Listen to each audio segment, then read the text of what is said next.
We can't fix the world alone, but collaborating isn't easy, and systems are allergic to change. So, how do we do it without losing our damn minds? That is what we're here to find out. I'm Jeff Walker. I'm English Sall. Welcome to System Catalyst, the podcast that cracks the code for making the world a better place.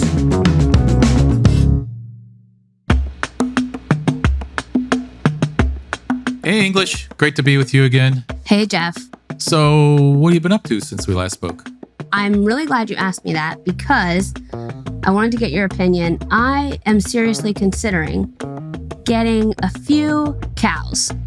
You know, I already have some alpacas and some chickens, and so I'm thinking about what is the next phase in my farm journey, and I feel very strongly that it is cows. That's so interesting because my daughter, who has a farm she's been building, also wants to get cows.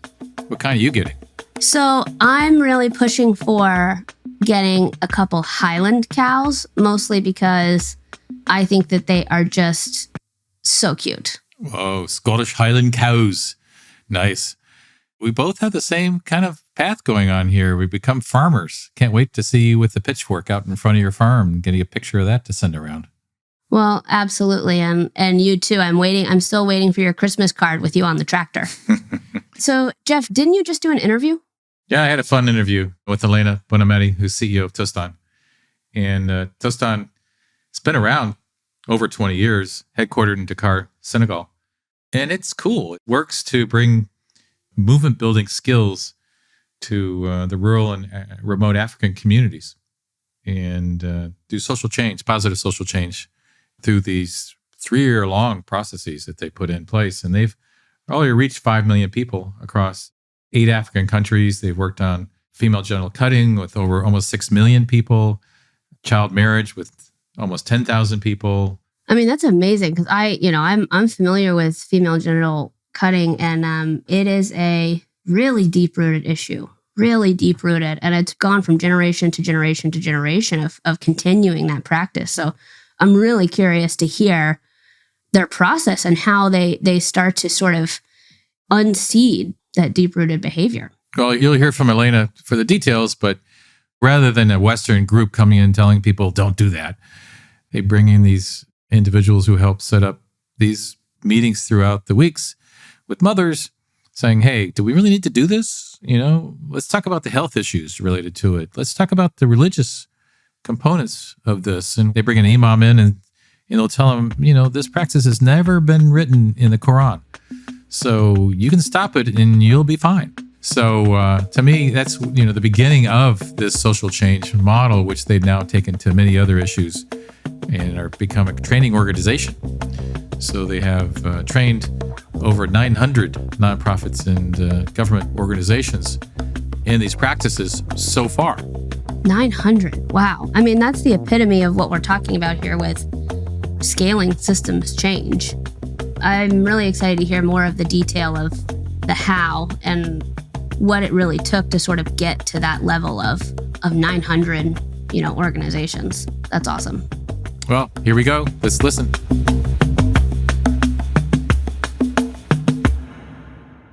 We'd love to hear your story. It's amazing the path that you have taken to get to where you are. So maybe you can tell our audience a little bit about that path. Thank you, Jeff. I think what got me here is passion, lots of energy, and I think a natural capacity to listen to people's stories and how I think to fuel that into, again, that passion and that energy. Because indeed, to do this work as social change makers, as system change makers, as you define it, in particular in this labor of yours, I think it takes a lot of passion and energy and courage. And sometimes we go through, bumps, but we need that inspiration. And I think I got that inspiration when I had the opportunity and the privilege to travel to Africa more than 20 years ago. I was a student and I had the chance to meet with amazing women that taught me what dignity means. And I think naturally today I've landed at an organization, at the head of an organization that really stands for dignity for all. Tell me, is there a story in the early days that got you particularly excited about working in Africa? Someone that you worked with or an organization you worked for that prepared you for Tostan? Oh, indeed. And it sticks to my bones, it sticks to my skin. And I will never forget that image. So one day I was in Burkina Faso, one of my first leadership position at the Centre pour le Bien-être des Femmes, the Center for Women Well-being in a very remote areas in Ouagadougou, Burkina Faso. And I see this lady coming very slowly. So immediately the midwife comes to me and said, she needs to deliver now. And so the woman delivered, and a beautiful baby, a beautiful daughter. But it turns out that the woman who delivered was a child herself. She was 14. And I remember having this picture with a baby holding a baby. And that moment has really gave me so much passion for this work. I thought about the right to her education. What could have been her life if she would have gone to school? What is going to be the future of that child? Yeah, so that's an image that sticks today, every single moment, again, to my bones, I would say, and gives me the motivation really to support colleagues that are doing amazing work on the field, really to make sure they show up with the quality of the work that we need to give to people that are vulnerable, have not the privilege that I certainly have to have education and care. Dignity is really what we stand for today at Tostan as well. Tostan's work is centered around their community empowerment program. Here is how it works. After Tostan is invited by a community, it sends a trained facilitator who often has the same ethnic background as the community members. The facilitator lives there for 3 years and conducts classes 3 times a week on subjects like human rights, democracy, hygiene, literacy, and other issues the community wants to discuss. In this way, instead of telling communities what to do, Tostan gives them the tools to make their own decisions. We choose facilitators that have not gone to school necessarily. They are fully proficient in their local languages because the program happens in the language in which people are able to express themselves deeply. Because the work around social norms is about being vulnerable, is about, discussing important things that sometimes are, certainly in the past, have represented a taboo. So that local language allows people to be, fully present, to be fully participating. And that's particularly true for women. Examples of women that in the first place or the first period of the classes, they're very shy. They kind of, cover themselves to talk. And then, little by little, they blossom. They start taking the floor. Some of them have gone to run for office. Some of them have been elected at national level without having gone to school because of the confidence that they have gained in the process. And because thanks to the education, to the information that was provided through the program, they know how to articulate their needs and they're confident that they can represent their communities. I remember a wonderful meeting with the leaders from the Gambia. We have a nice clip that we recorded. It was my first visit as a CEO to the field. I met these women. And one of them told me, I kind of knew I was a leader, but, everyone around me was not open to recognize that. But then the Tostan program came and I had that opportunity to show that, first of all, I got the information. So I was confident. I was even more confident. But then people around me, men in particular, recognized that I could be a leader. And then she was elected at the National Assembly, in a special commission for women. So the community empowerment program really provides the opportunity for this journey. And it's, of course, information about health, about hygiene, but it starts with the principle of human rights. We deal with principles that people can relate to in their daily lives: the right to education, the right to health, the right to have a name. And then people have the opportunity to discuss and, of course, to learn through their rights, also about their responsibilities. What can we do as a community to achieve that vision of well-being that we worked on? How can we move knowledge into action? And that's the role now of the Community Management Committee, which we create and help the community establish as an elected body, which is mostly composed by women. And that's the only thing that we ask the community to do, to elect a majority of women. It's a body of 17 members, and we ask at least for 9 women to be elected. And this community management committee represents really the governing body of the community and organize the community to do actions according, of course, to the needs that have been identified and the projects that the community has decided as a priority.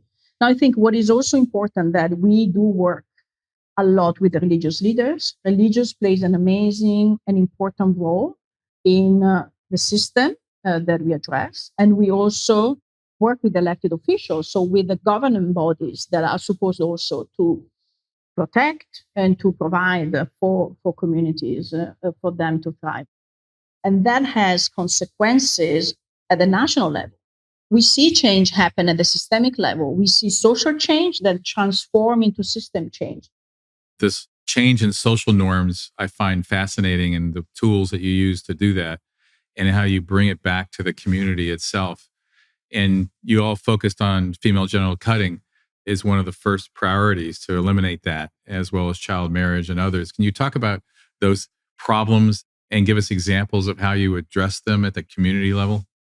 Yeah, the funny story I would say in all of this, because there's nothing funny, of course, is that the curriculum has never been created to address, harmful practices in the first place. But you're right, Jeff, to say that we are so proud of our work in that area and also the achievement that the communities have done with the building of a movement in West Africa. They call it a social earthquake. Really, thousands of communities declaring the intention to abandon female genital cutting and child marriage, and really spreading and fueling really a movement for human rights and dignity. That wasn't the intention of the module in the first place, but precisely because we addressed important conversation, truly entrenched norms that not only refer to the group of reference, so they are social norms because they refer to the social network, but also because we came from a place of respect, of no judgment of what was happening, but we took it from a way of analyzing values. So it's a value deliberation process that we proposed by asking communities in an open conversation and in a safe space, of course, because the classes of the program represent a safe space for people to express themselves. We provided that context for people to really analyze their values, reinforce them, like, the love for your daughter. Why is female genital cutting implemented? Because the mothers and fathers love their daughters. They want their daughters to be married. And so in those ethnical groups where female genital cutting is recognized as a way to enter a space where you can be married, you are accepted socially, of course, that becomes the norm, is associated with that value. But when you are given the information, and this is what we have done, we have given information with no judgment about the harmful consequences of that practice. Of course, then communities ask themselves the question, is really the practice aligned with the value, which is love? If we are hurting, if girls are dying, are we really true to our intention, which is love? And so people reinforce again their values by saying we abandon the practice, the social norms, but they can't do it individually. They need to do it as a group. And that's why the public declaration is so important. Enough people need to see that enough people are abandoning. And that's very symbolic, and of course cannot be perhaps 100% abandonment, but certainly contributes to that movement. And again, the fact that it is done implicitly without saying you should do it, you should not do it, the theory again is telling us that there is a psychological reactance in telling people what to do. They know better what they want for their lives and what they need to do. And so Tostan was really, again, coming from a place of respect with the information, with no judgment, with no imposition, with no agenda. You've been operating in over 10,000 communities over the last number of years. And I still am impressed by the process. You identify this local facilitator who's been trained. They come in and commit to living in a community for 3 years or so. Yes. And they have these elected committees that are put together to change social norms, but those social norms that they want to change, not that you tell them they need to change. That's a long mini meeting, many open discussions. People get threatened by some of this process. What problems have you encountered, trying to move to change these social norms? What issues do you see or have you experienced? The first, important backlash was when the women of Malikunda Bambara, who were really the first who said, we want to talk about the tradition, which was the female genital cutting. They could not even express the word back in 1997, and they decided to abandon alone. But they were not in consultation with their social network of reference. And so there was a huge backlash. And at that moment, our inspirational leader, Imam Demba Diawara, that unfortunately just passed away a few months ago, has taught us that you need to go and meet, as you said, lots of meetings, lots of convenings. And it takes courage, perseverance, and lots of diplomacy, he used to say.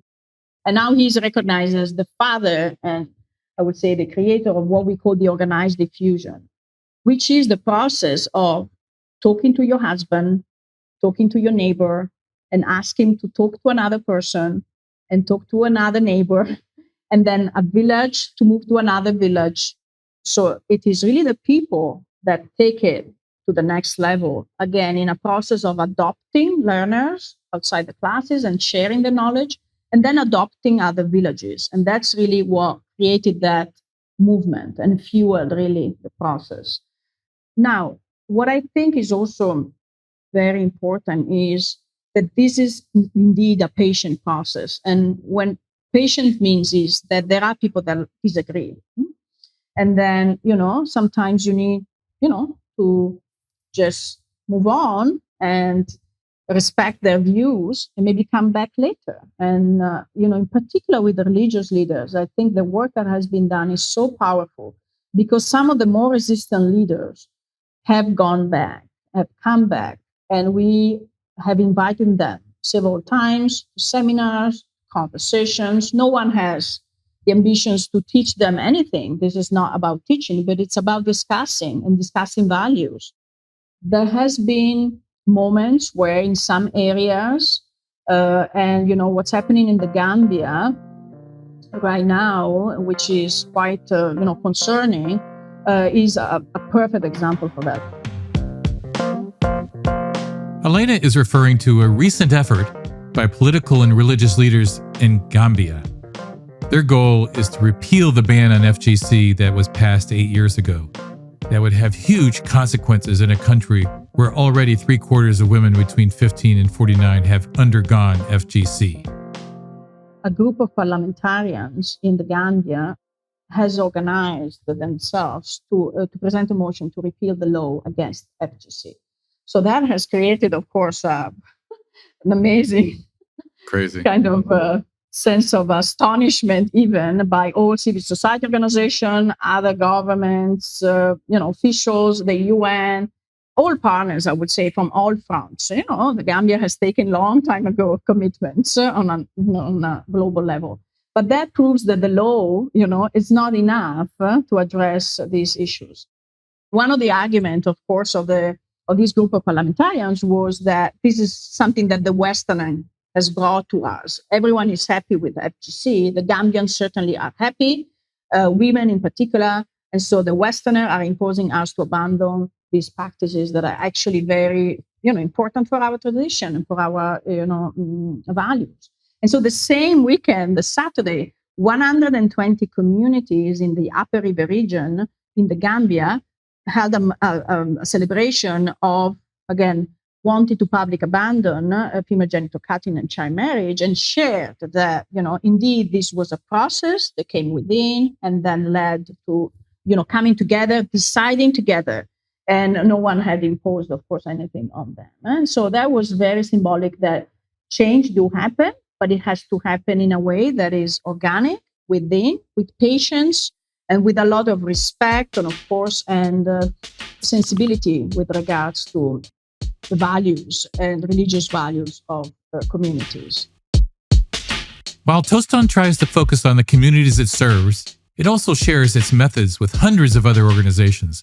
And this creates a whole network of locally empowered organizations that can support each other. I think I'm going to quote you, Jeff, when you said, locally led, network supported. I think we are strong believers of the power of networks. And so we realized, and we have done this consistently now since 2015, that it was very important for us to amplify impact and leading to that dream, which is dignity for all, to really put those tools out there for them to benefit other organizations that in their respective geography are really doing fantastic work. But if better equipped, can even have more enhanced outcomes with regards to their sector of intervention. Because, the Community Empowerment Program is a holistic model. It's about so many areas because all these thematics are interconnected. You can't talk about education if you don't talk about health, if you don't talk about nutrition, if you don't talk about family planning. So our approach is very holistic because people are multidimensional. We are a small organization. We don't have the ambition to be everywhere, but we think we have tools that can really serve so many of our sister organizations, and in particular, the communities that they serve. After 30 years of doing this, I think we have kind of a moral obligation to be vocal about what we have seen working. Again, with no ambition to say we know better for you, what you should do. But here is what we have learned. This is what we have seen. And these are the data, because I think evidence plays a major role into this. So we have really invested a lot in making sure we have evidence-based approaches. I'm a strong believer that smaller sometimes is stronger, but that with that network perspective. And so the network, of course, is much bigger. It's not about us. It's really beyond us. That's a wonderful goal, and I'm glad you're doing that and bringing it together. And I think it's really brilliant to think about what it means to flourish in Africa and in each of the different regions. And it's different, and the tools are different. If you have any last, parting words on what you would advise people who are looking at these kinds of citizen catalyst roles, doing the kind of job you're doing and trying to bring them out to the rest of the world, what would you advise people to do if they're looking to try to get more involved? I feel such a sense of pride from what I've seen, happening again with people, when people are given the opportunity to really realize their full potential, people that have not gone to school, that they go up to do amazing things. So I think my advice will be, let's seize the potential that is around us, and let's work together in the ecosystem, really listening and understanding really where the challenges are, but with from a place of respect and no judgment, and really committed intentionally to work together. But I think I would say let's do it faster. I really feel the sense of urgency. I think we are sitting on pressing issues. Climate change is one, of course, and the continent is highly affected. We need patience. Change takes time, and so as much as I feel the urgency, that doesn't mean that change needs, or we need to see results immediately. We need to be brave and bold in choosing approaches that have long-lasting change. And so I think taking a step back, not being ambitious to know better, but really to listen, and to listen from people that are affected, can really guide better decisions.